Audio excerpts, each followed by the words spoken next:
दरअसल western railways ने 19 मई 2026 से मुंबई के गरीब नगर बांद्रा ईस्ट में एक बड़ा डिमोलिशन ड्राइव शुरू किया है। यहां रेलवे की जमीन पर लगभग 400 से 700 तक अनऑथराइज्ड झोपड़ियां, दुकानें और स्ट्रक्चर बने हुए थे, जिन्होंने कुल 5200 स्क्वायर मीटर एरिया को इंक्रोच कर रखा था। और तो और उस एरिया में गैर कानूनी तरीके से मस्जिद भी बना दिया गया था, ताकि अगर इस एरिया के अवैध होने की बात उठे तो ये विशेष समुदाय मजहबी कार्ड खेल सके, जो कि सच में हुआ भी। जब यहां बुलडोजर चले तो मस्जिद भी जो अवैध जमीन पर बना था उसे गिराया गया, जिसको लेकर वहां रह रहे विशेष समुदाय के लोगों ने प्रदर्शन किया। देखिए, यह ड्राइव जो है वो बांद्रा टर्मिनस को एक्सपैंड करने, नई रेलवे लाइंस डालने, ट्रैफिक कंजेशन कम करने और सबसे महत्वपूर्ण रेल सेफ्टी सुनिश्चित करने के लिए चलाया जा रहा है। भारी पुलिस फोर्स, आरपीएफ, जीआरपी और बीएमसी की मौजूदगी में बुलडोजर्स के जरिए ये एक्शन जारी है और यह 23 मई तक चलेगा। सबसे महत्वपूर्ण बात यह है कि इस डिमोलिशन ड्राइव को बॉम्बे हाईकोर्ट की अनुमति भी प्राप्त है, लेकिन इसके बावजूद देखिए कैसे वहां से स्टोन पेल्टिंग के वीडियो सामने आए, जहां यह so called peaceful community police पर अतिक्रमण हटाने की कार्रवाई के दौरान पत्थर फेंकती नजर आई। हालांकि पत्थरबाजी इनका कोई नया पैटर्न नहीं है, लेकिन अब राज्यों की पुलिस भी कांग्रेस के पुराने दौर वाली पैसिव पुलिसिंग नहीं रही।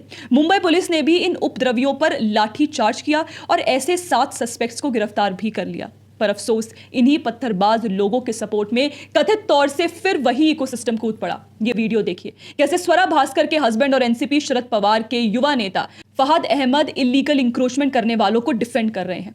सेकंड पॉइंट ना, इट इज इजी ना, क्योंकि पूरा डिबेट जो है मुसलमानों को दिखाना है कि मुसलमान ही थे वहां पे। मुसलमान पत्थर उठाएगा तो ऐसा थोड़ी उसको हिंदू बना देंगे और उसको दिखाएंगे ना।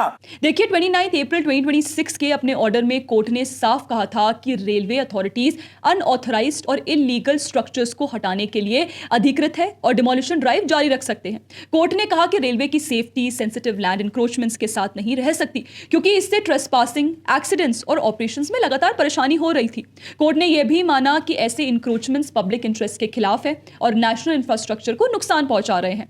हालांकि और इन सेटलमेंट्स के पीछे कैसे कांग्रेस नेताओं का हाथ रहा, इसका संकेत खुद एक लोकल व्यक्ति की बाइट से मिलता है। हम सन 81 से हैं इस जगह में, हमारे बच्चे हुए, बच्चे बड़े हो गए। 85 में हमने सुनील दत्त को जिता के लाए, जिसको हॉल को जिता के लाए और चंदूकर को जिताए 85 में सब लोगों ने इलेक्शन दिए। वे बताते हैं कि कैसे 1981 में लोग यहां सेटल हुए और उन्हीं की बदौलत 1985 के चुनाव में सुनील दत्त ने मुंबई नॉर्थ वेस्ट सीट से कांग्रेस के टिकट पर जीत हासिल की।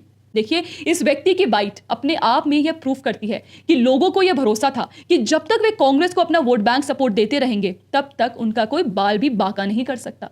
और